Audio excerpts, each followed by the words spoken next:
Sinulat ang awitin dahil sa mga barkada na aking naaalala na dating magkakasama. Pag nagkakasama ay kontento, pero mas masaya pag kami ay kompleto.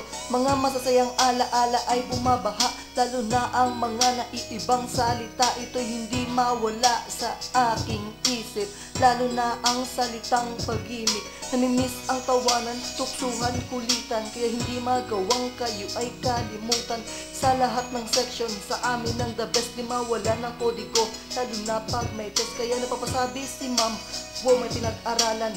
Di niya alam, isa lang yan ang pinanggalingan. Kahit minsan nag-aasaran at saka pikunan, dinadaan lang namin yan sa tawanan.